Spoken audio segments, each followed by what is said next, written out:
오늘 우리에게 주시는 하나님 말씀은 누가복음 7장 18절에서 23절입니다. 요한의 제자들이 이 모든 일을 그에게 알리니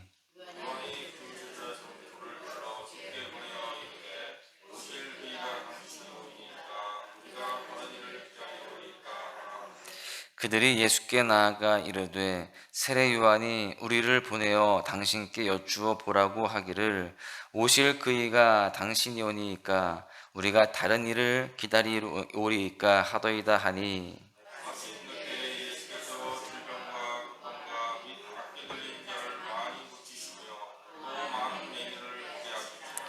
예수께서 대답하여 이르시되 너희가 가서 보고 들은 것을 요한에게 알리되 맹인이 보며 못 걷는 사람이 걸으며 나병 환자가 깨끗함을 받으며 귀먹은 사람이 들으며 죽은 자가 살아나며 가난한 자에게 복음이 전파된다 하라. 나로 말미암아 실족하지 아니하는 자는 복이 있도다 하시니라. 아멘. 운동 경기를 하다 보면 운동선수들만큼 경기를 판가름하는 중요한 역할을 하는 존재가 있습니다. 바로 심판이죠. 경기가 진행되는 그 현장에서 그 심판이 어떻게 판단하고 개입하느냐에 따라서 경기의 방향이 많이 달라지게 됩니다. 이러한 심판의 모든 판단이 모든 선수들의 마음과 같지는 않습니다. 그래서 선수들이 자기의 생각과 다르면 항의를 하기도 하죠. 여러분, 그런데 그렇다고 해서 모든 어떤 그런 상황 속에서 심판의 판단에 시시비비를 그렇게 가린다면 경기는 수월하게 운영될 수가 없습니다. 그래서 종종 이런 이야기를 합니다. 판단은 심판의 역할이고 선수는 최선을 다해 역할을 감당해야 한다.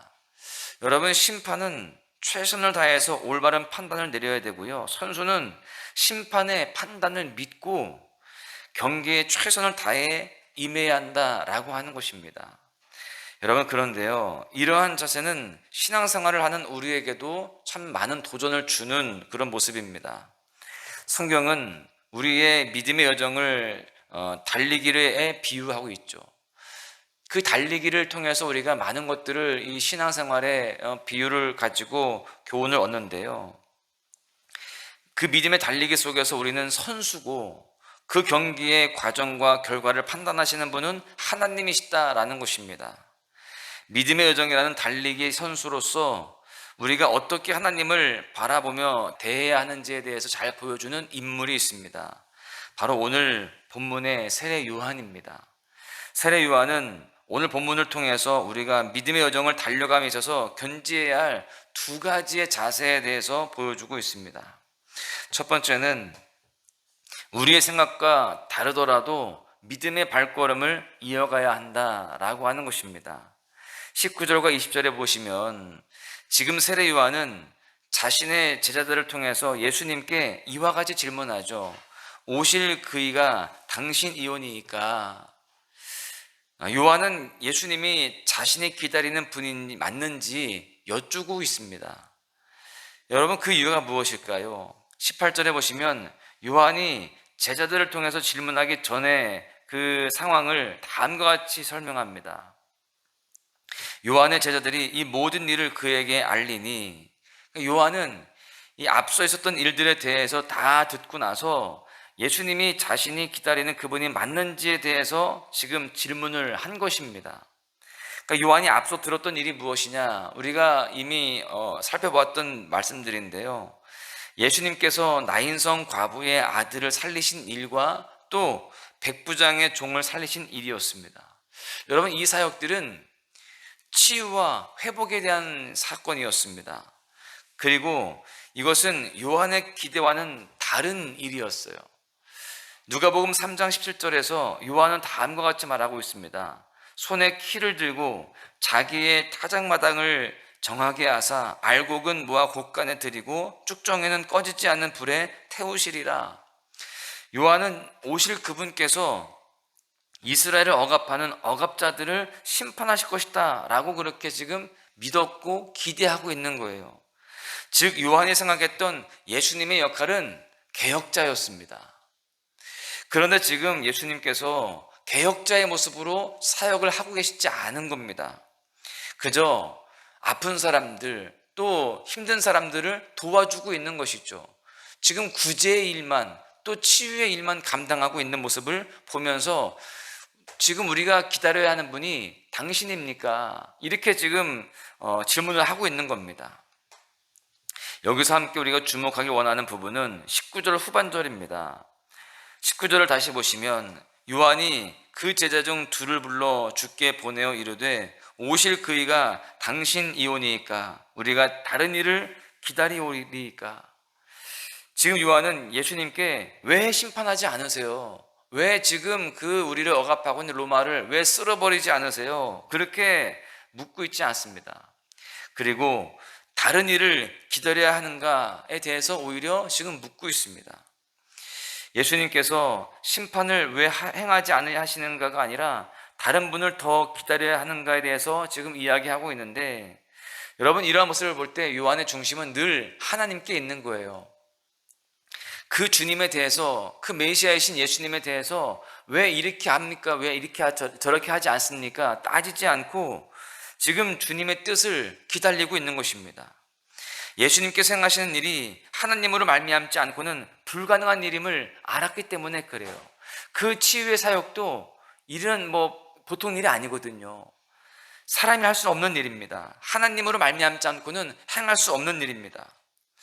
예수님이 심판하지 않으시면 하나님의 계획이 다른 계획이 있을 것이다 라고 그렇게 믿었던 것입니다. 그래서 다른 오실 일을 기다려야 하는가를 지금 이야기하고 있는 겁니다. 그러니까 예수님의 역할은 이러한 일이고 또 다른 심판자를 하나님이 보내시는 것인가, 지금 이런 생각을 하고 있는 것이죠. 요한은 자신이 어떻게 하나님의 뜻에 임해야 되고 어떻게 제자들에게 가르쳐야 하는지를 하나님 중심으로 고민을 하고 있는 것입니다. 때때로 하나님은 우리의 생각과 다르게 일하실 때가 있습니다. 그러나 그때에도 우리는 여전히 하나님을 신뢰할 수 있어야 되는 것입니다. 하나님은 선하시고 온전하십니다. 내 생각과 다르더라도 하나님의 계획은 온전하기에 우리는 그렇다면 나는 무엇을 어떻게 해야 하는가, 이런 상황 속에서 어떤 것을 우리가 행해야 되는가를 우리가 잘 살피면서 기도해야 되는 것입니다. 두 번째는요, 판단의 기준은 하나님의 말씀이어야 된다라고 하는 사실입니다. 요한의 질문에 대해서 예수님은 22절에서 다음과 같이 대답하십니다. 예수께서 대답하여 이르시되 너희가 가서 보고 들은 것을 요한에게 알리되 맹인이 보며 못 걷는 사람이 걸으며 나병 환자가 깨끗함을 받으며 귀먹은 사람이 들으며 죽은 자가 살아나며 가난한 자에게 복음이 전파된다 하라. 예수님께서는요, 요한의 질문에 대해서 그렇다 아니다 이렇게 대답하시지 않습니다. 예수님께서는요, 말씀을 인용하시죠. 예수님께서 인용하신 말씀은 이사야서의 그 말씀인데, 예수님의 모든 사역들이 이사야서에 예언된 메시아로서의 사역임을 말씀하고 계십니다. 그러면서 요한이 기다리는 그 오실 그이가 예수님 당신임을 말씀하고 있습니다. 요한은 예수님께서 심판자로서 심판을 집행하실 것을 기대했습니다. 그래서 예수님이 자신이 기다리던 분이 맞으신가 아니면 다른 분을 더 기다려야 하는가에 대해서 질문을 했던 것입니다. 그런 요한에게 예수님께서는요, 이사야서의 말씀을 인용하시면서 요한의 그 시야를 넓혀주시는 거예요. 때때로 하나님의 인도하심이 우리의 바램과 우리의 생각과 다를 때가 있습니다. 그럴 때에 우리의 답은 말씀 가운데 있는 경우가 굉장히 많습니다. 하나님께서는요, 말씀으로 약속하셨고 말씀을 또한 성취하십니다. 그렇기 때문에 우리는 말씀 앞으로 나아가야 됩니다. 말씀에 비추어서 나의 생각을 돌아보고 말씀에 비추어서 하나님의 뜻을 분별해야 되는 것입니다. 비록 우리가 살아가는 매 순간 하나님의 정확한 뜻을 분별할 수 없을지는 몰라도요, 말씀으로 하나님의 뜻을 분별하며 신뢰할 수 있어야 할 줄로 믿습니다.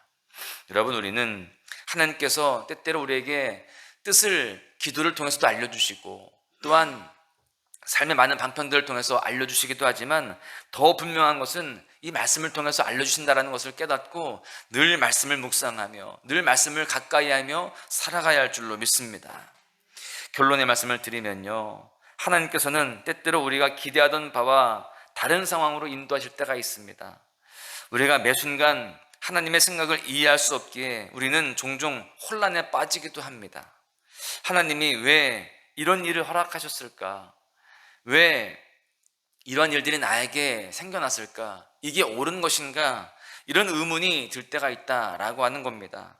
그럴 때에 우리가 말씀을 의지하여 나아가야 되는 것입니다. 다시 운동선수와 심판의 관계에 대해서 생각을 해보겠습니다. 요즘에 이르러서는요, 심판도 실수할 수 있는 존재임을 인정하면서 여러 가지 기계적인 장비를 통해서 그 플레이를 다시 보면서 심판의 판단을 다시 한 번 더 확인하는 그런 제도를 두었습니다. VAR을 확인하죠. 그런데요, 우리 하나님은 결코 실수하지 않으시는 지혜가 충만한 분이십니다. 하나님은 온전한 계획대로 우리를 인도하세요. 감히 우리의 지혜로 하나님의 뜻을 다 이해할 수 없을 뿐더러 고린도전서 1장 25절의 말씀과 같이 하나님의 어리석음이 사람보다 지혜롭고 하나님의 약하심이 사람보다 강하니라. 여러분, 이 말씀처럼 주님은 우리가 신뢰할 수 있을 만한 분입니다. 우리가 어떤 상황에서도 가장 지혜로우신 하나님의 뜻을 신뢰하면서 믿음의 여정을 걸어가야 할 줄로 믿습니다. 시편 19편 7절과 8절의 말씀입니다. 여호와의 율법은 완전하여 영혼을 소성시키며 여호와의 증거는 확실하여 우둔한 자를 지혜롭게 하며 여호와의 교훈은 정직하여 마음을 기쁘게 하고 여호와의 계명은 순결하여 눈을 밝게 하시도다. 여러분, 하나님의 뜻을 다 이해할 수 없거나 상황 속에서 마음이 어려움이 있을 때에 우리를 지혜롭게 하며 마음을 기쁘게 하고 눈을 밝게 하시는 말씀 앞으로 나아가시기를 소망합니다. 그럴 때 하나님의 그 뜻이 더 선명하게 보이게 될 것이고 또한 그 가운데에 끝까지 하나님의 뜻을 신뢰하며 믿음의 여정을 걸어갈 수 있게 될 줄로 믿습니다. 마음에 의심이 생기고 또 마음 가운데에 여러 가지 불편한, 또 내 뜻과 달라서 여러 가지 내 생각들이 자꾸 앞서려고 할 때마다 말씀으로 더욱더 채우시기를 바랍니다. 그 가운데에 하나님의 뜻대로 끝까지 순종하여서 믿음의 여정을 우리가 완주하고 최후 승리하는 그런 모습들이 되시기를 소망합니다. 오늘 하루도 그렇게 믿음의 여정을 잘 걸어가시면서 주의 복을 다 누리시기를 주님의 이름으로 간절히 축원합니다. 오늘 이곳에 계신 성령님, 우리에게 말씀하시고 우리를 가르치소서. 다진 우리 맘 열어주시고 주의 빛으로 밝혀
말씀하여 주시옵소서.